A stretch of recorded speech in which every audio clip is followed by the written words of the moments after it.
സുഹൃത്തുക്കളെ, സിദ്ദീഖ് മുണ്ടയ്ക്കൽ. ഒരു സംശയം തീർക്കാനുണ്ട്. കേന്ദ്ര സർക്കാർ PM-ശ്രീ പദ്ധതി ആരംഭിക്കുന്നത് 2022 സെപ്റ്റംബർ മാസത്തിലാണ്. കഴിഞ്ഞ 3 വർഷമായി കേരളം ഈ പദ്ധതിയെ എതിർത്തു വരികയായിരുന്നു.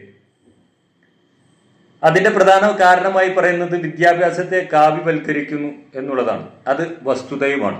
ഇപ്പൊ പെട്ടെന്ന് ഒരു തീരുമാനം മാറുന്നു. PM-ശ്രീ പദ്ധതിയിൽ കേരളം ഒപ്പുവെക്കുന്നു.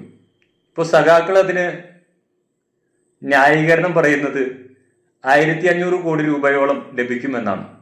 അതായത് പൈസയ്ക്ക് വേണ്ടിയിട്ടാണ് ഈ ഒപ്പുവെക്കുന്നത്.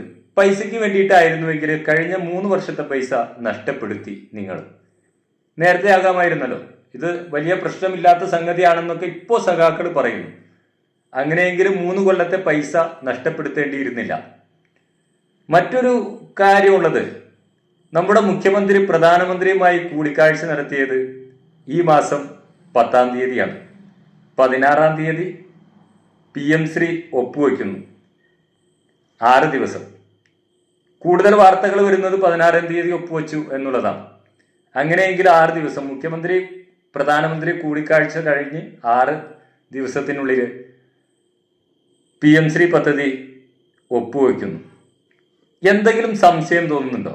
ഒന്ന് കമന്റ് ചെയ്തേക്ക്.